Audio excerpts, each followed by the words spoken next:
David Erdos with a poem that marks the coronation today. There are lots of ways of looking at Charles's story and the sentence he served. A middle-class sensibility might find sympathy with his ongoing predicament or his history, while a more enlightened, dare I say it, countercultural view, as evidenced in many texts, but most notably Heathcote Williams's Royal Babylon, might lead us to believe a range of other things. This poem attempts to look at the fence from both sides, while hopefully not sitting on it. To play the king. And so the people wave paper flags for a nebulous sense of occasion, moving the stale air for an England which has already slipped far from view, freshly stamped by a man who has staked his claim on an anthill, only to see it collapsing as the ants beneath struggle to know which size and shape appears true. He is someone I have some sympathy for, born as he was into mire, as his public utterances over decades have been perfectly liberal, praise for all things, such as earth and air, art and buildings, and as much in favour of gooning as in anything that could be called biblical. And now he gets what he wants, if at the expense of the children, or rather one who falls suspect, if parody and news are the screeds upon which the world scribbles fast, as dysfunction becomes the new lifestyle, and while empires achieve ending at the expense of a broken girl's bitter needs.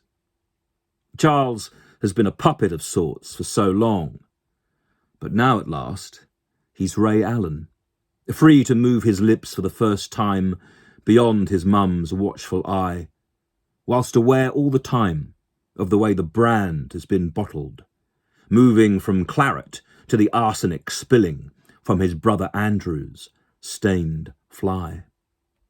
Diana's ghost may still gleam in the morning rain over London, while his father's cloud bristles and his mother's light colours air.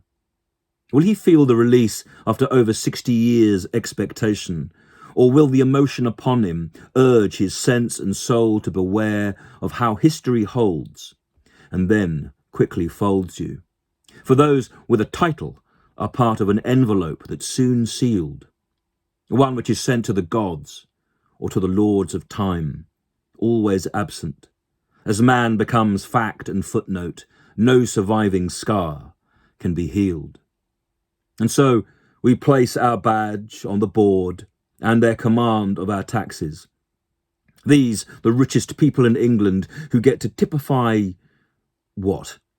The search for relevance? No. That went the way of his mother, as today's ritual becomes prehistoric in this, the current land, time forgot. So, sir, take the years left to learn and honour the image projected. Attempt to reheat Michael Kitchen post-Urquhart in To Play the King, that Michael Dobbs book, adapted by the fervour-fuelled Andrew Davies.